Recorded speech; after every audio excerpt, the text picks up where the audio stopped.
புதுச்சேரியில் ரெயின்போ நகர் குடியிருப்பை தண்ணீர் சூழ்ந்திருப்பதால் அங்கு வசிக்கும் மக்களை மீட்கும் பணியில் மீட்பு குழுவினர் ஈடுபட்டு வருகின்றனர்.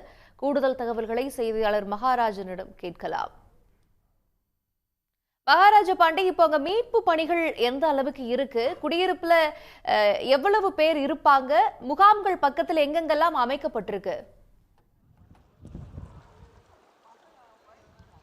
கட்டாயமாக பெஞ்சல் புயலுடைய மழை காரணம் புதுச்சேரியில் 42 சென்டிமீட்டர் மழை கொட்டி தீர்த்தது. இந்த மழை என்பது நீர் வெளியே செல்ல முடியாமல் குடியிருப்பு பகுதி முழுவதுமே சூழ்ந்திருக்கிறது. தற்போது புதுச்சேரி நகர மையப்பகுதியில் இருக்கும் ரெயின்போ நகர் குடியிருப்பு பகுதியில் தான் இருந்து கொண்டிருக்கிறோம். இந்த பகுதியில் கிட்டத்தட்ட 5000க்கு மேற்பட்ட குடியிருப்புகள் இருக்கிறது.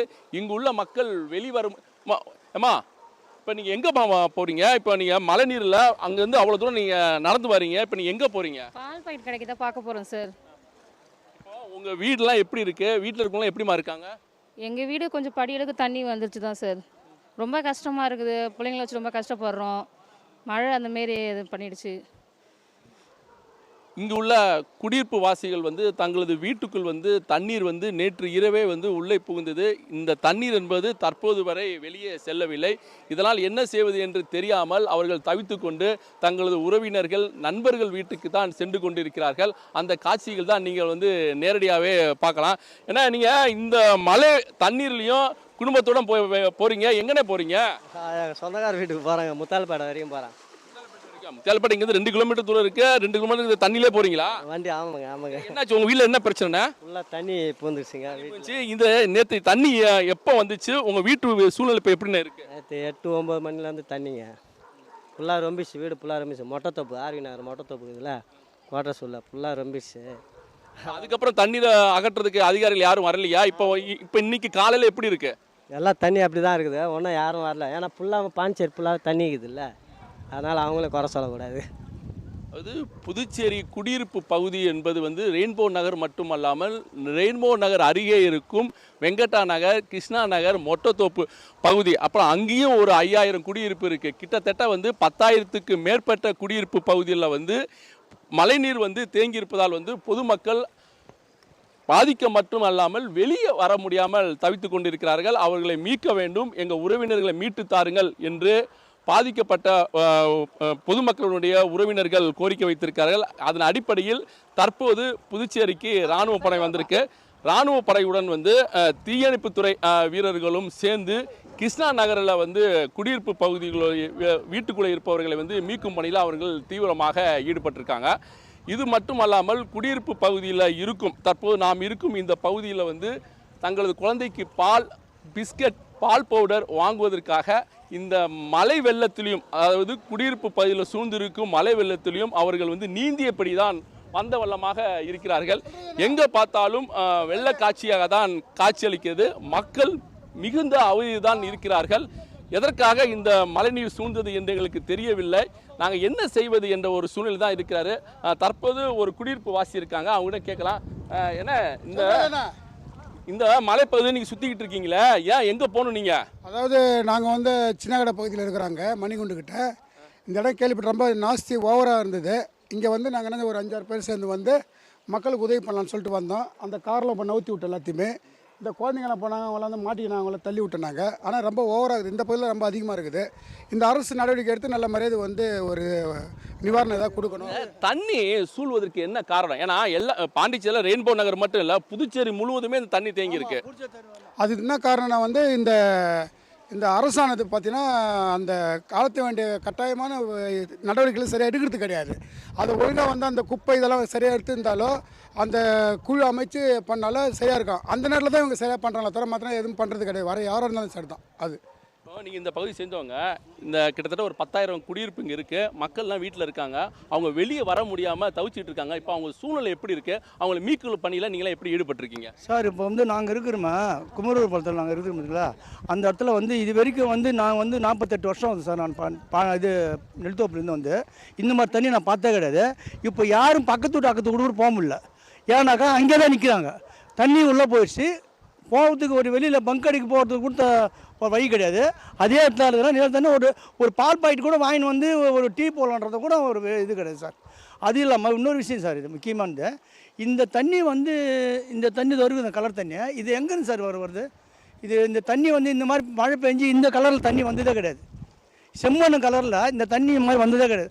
அப்போ வந்து லாஸ்ட்லேருந்து இதுலேருந்து வருதுன்னு நினைக்கிறேன் சார், மேட்டு இதுலேயும் வருது சார். இது வந்து போய் இந்த பள்ளம் உள்ளே இருக்க இந்த ரொம்ப ரொம்ப மோசம், ரொம்ப இதாகுது சார். ரொம்ப மக்கள் ரொம்ப பாதிக்கப்பட்டாங்க சார். இப்போ தற்போது காலையில் மழை வந்து வெளுத்து வாங்கி வந்தது. இந்த நிலையில் வந்து மழை விட்டுருக்கு. மழை விட்டுடன் வந்து வீட்டுகளில் முடங்கி இருக்கும் பொதுமக்கள் வந்து தங்களுடைய அன்றாட தேவைக்கு பொருட்களை வாங்குவதற்கு வந்து கொண்டு இருக்கிறார்கள். அவர்களை வந்து பத்திரமாக வீட்டில் இருங்க, வெளியே இருக்கக்கூடாதுன்னு சொல்லிட்டு இந்த பகுதியை சேர்ந்த இளைஞர்கள் வலியுறுத்தி வருகிறார்கள். எதற்காக அவங்க இங்கே வந்திருக்காங்க, எதுக்கு வந்தாங்கன்னு தெரியல. ஏமா இன்னைக்கு 3 மணி வரைக்கும் மழை இருக்குன்னு சொல்றாங்க. மழை வெள்ளம் இருக்கு, இங்க நிக்க முடியல, எங்களையும் தள்ளுது, நீங்க எங்கம்மா போறீங்க? அதுக்குள்ள வயசானவங்க 2 பேரும் அது அவங்களுக்கு தண்ணி கொடுக்கறதுக்கு கூட ஆள் கிடையாது. அதனால உக்காந்த இடத்த விட்டு அவங்களால ஏந்திரிக்க முடியாது. நாங்கள் போய் சப்ளை பண்ணாதான் எதா இருந்தாலும் அவங்க ஒரு காப்பி குடிக்கிறது கூட. சொல்றது புரியுது.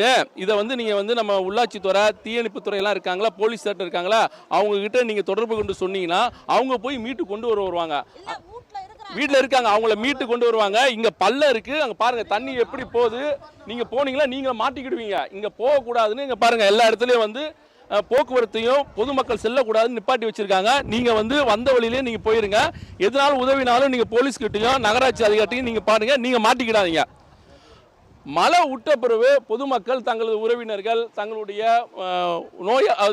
உறவினர்கள், முதியோர்களை பார்ப்பதற்காக வந்து கொண்டிருக்கிறார்கள். ஆனால் அவங்க பார்க்க முடியாது. தற்போது கூட ஒரு தம்பதியில் வந்தாங்க. இந்த பகுதியில் தற்போது நாம் ஒளிப்பதிவாளர் வெங்கட் காட்டிக் கொண்டிருக்கும் இந்த தண்ணீர் பகுதியில் வரணும்னு சொல்லியிருக்காங்க. இந்த குடியிருப்பு பகுதியில் வந்து மழைநீர் வந்து ஓடை போலையும் ஏரி போலையும் செல்லி கொண்டிருக்கிறது. இந்த பகுதிகளுக்கு யாரும் செல்லக்கூடாது, வீட்டுக்குள்ளேயே இருங்க, மறு உத்தரவு வர வரைக்கும் வெளிவரக்கூடாதுன்னு மாவட்ட நிர்வாகம் எச்சரிக்கை விடுத்துள்ளது. அதையும் மீறி பொதுமக்கள் வந்து கொண்டிருக்கிறார்கள். அவர்களையும் நாம் குறை சொல்ல முடியாது. ஏனென்றால் அவங்களுக்கு காலையில் பால், பிஸ்கட்டு, ரொட்டி, பால் பவுடரு, தங்கள் குடும்பத்துக்கு தேவையான பொருட்களை வாங்கணும்னு வராங்க. ஆனால் அவங்களும் வந்து வந்தாலும் புதுச்சேரியில் இன்றைக்கி எந்த கடையும் திறந்து இருக்கவில்லை, எல்லா கடையும் பூட்டி தான் இருக்குது. வந்தாலும் அவங்கள வந்து வெளியே தங்கள் பொருட்களை வாங்க முடியாது. எனவே வீட்டுக்குள்ளே இருப்பது நல்லது. புதுச்சேரியில் 127 முகாம்கள் ஏற்கனவே அமைக்கப்பட்டிருந்தது. இந்த முகாம்களை வந்து தற்போது அதிக அளவில் பொதுமக்கள் தங்க வைக்கப்பட்டிருக்க முகாம் தேவைப்படுகிறது. இதையடுத்து புதுச்சேரியில் உள்ள அரசு மற்றும் தனியார் பள்ளி கல்லூரிகளை உடனடியாக திறந்து முகாமாக மாற்ற வேண்டும் என்று மாவட்ட ஆட்சியர் குலத்துங்கன் வந்து உத்தரவிட்டிருக்கார். இவை உடனடியாக திறந்து வைக்க வேண்டும். மறு உத்தரவு வர வரைக்கும் முகாம்கள் தயார் நிலையில் இருக்க வேண்டும் என்று அவர் தெரிவித்திருக்கார். அந்த அடிப்படையில் தற்போது முகாம்கள் வந்து விரைவாக திறக்கப்பட்டு வருகிறது. குடியிருப்பு பகுதியில் சிக்கியிருக்கும் பொதுமக்களை மீட்டு தற்போது திறந்திருக்கும் முகாம்களை வந்து தங்க வைக்கான ஏற்பாடுகள் செய்யப்பட்டு வருகிறது. இது மட்டுமல்லாமல் முகாமில் இருப்பவர்களுக்கு உணவு வழங்குவதற்காக 5000 பேருக்கு உணவு வழங்க தயார் நிலையில் இருக்கிறோம். உணவுகளும் தயார் செய்யப்பட்டு வருகிறது. பொதுமக்கள் பயப்பட வேண்டாம் என்று முதல்வர் ரெங்கசாமியும் சன் நியூஸுக்கு அளித்த பேட்டியில் வந்து தெரிவித்திருந்தார். அந்த படியில் அப்படி பார்க்கும்போது புதுச்சேரியில் முகாம்கள் அமைக்கப்பட்டிருக்கு, உணவும் தயாராக இருக்கிறது. ஆனால் குடியிருப்பு பகுதியில் சிக்கியிருக்கும் பொதுமக்களை மீட்க வேண்டும், அவர்களை விரைவாக முகாமுக்கு கொண்டு சேர்க்க வேண்டும் என்பதுதான் அனைத்து தரப்பு மக்களினுடைய கோரிக்கையாக இருக்குது. தற்போது புதுச்சேரியுடைய கள நிலவரமாக இதுதான் இருக்கிறது. அங்க வெள்ளம் வடிவதில் பிரச்சனை இருக்கு அப்படிங்கறத புரிஞ்சுக்க முடிகிறது. உங்களுடைய விரிவான தகவல்களுக்கு நன்றி மகாராஜ பாண்டி. உடனுக்குடன் செய்திகளை தெரிந்து கொள்ள சன் நியூஸ் பெல் ஐகானை கிளிக் பண்ணுங்க.